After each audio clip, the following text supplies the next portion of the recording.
WIPS est un simulateur de consultation médicale. Ceci permet de s'entraîner à retrouver les bonnes informations qui permettent à résoudre le cas de vos patients virtuels. Pour commencer, si vous voulez, par exemple, obtenir un certificat de formation continue, il vous suffit de cliquer sur l'onglet Formation continue, de mettre ici votre mail et d'appuyer sur Valider.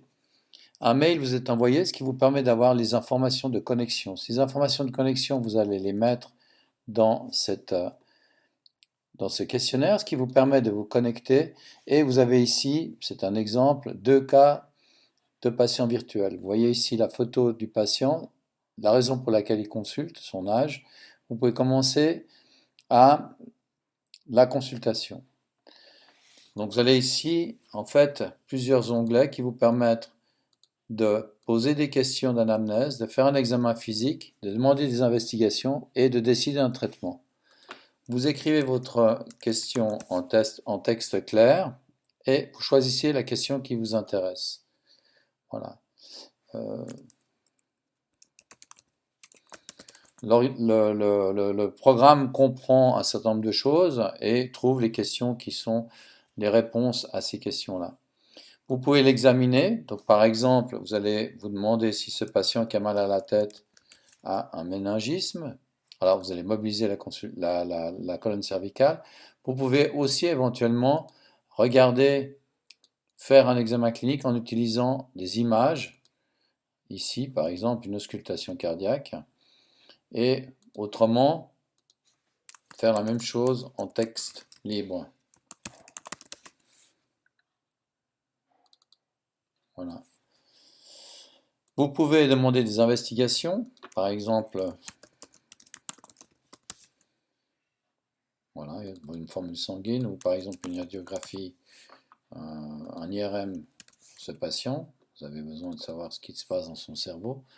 Et vous pouvez ensuite prendre une décision. Vous allez lui donner simplement des médicaments contre la douleur, des anti-inflammatoires non stéroïdiens.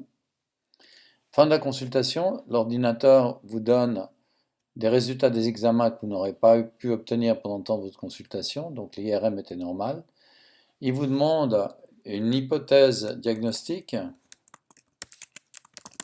un petit commentaire que vous pouvez envoyer ici, et il vous donne immédiatement la liste des questions que vous auriez pu poser, mais que vous n'avez pas posées.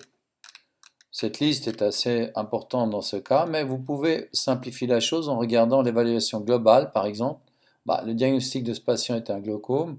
Vous l'avez aidé pour 10%. C'est ce que l'auteur a décidé. Si vous regardez ici les décisions qui étaient importantes, il aurait fallu essayer de voir éventuellement de mesurer la pression intra-oculaire pour confirmer le diagnostic. Le paracétamol peut améliorer les choses, mais il faut donner un traitement médicamenteux du glaucome. Vous pouvez avoir aussi l'évaluation détaillée, qui est en fait la liste de tous les items qui concernent ce cas. En vert foncé, c'est les questions, les informations que vous auriez dû demander, qui ont de l'importance. Et par exemple, si vous voulez, là, l'auteur justifie pour quelle raison c'était une bonne question. Ici, c'est des questions qui sont un peu moins intéressantes. Là, c'est des questions qui n'ont pas beaucoup d'intérêt. Vous avez même des questions qui sont finalement complètement contre-indiquées parce que finalement, ce patient, on ne devait pas lui faire une ponction lombaire puisqu'on pouvait faire un diagnostic de glaucome. Vous avez ici en principe un texte qui vous permet d'accéder à des références. Et puis pour finir, vous pouvez demander un certificat de formation continue en remplissant ici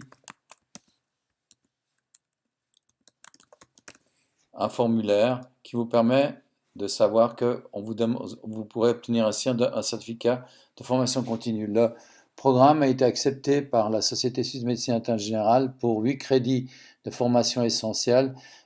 Il faut résoudre 2 cas pour obtenir un crédit. Voilà, je vous remercie beaucoup et à très bientôt sur notre site internet.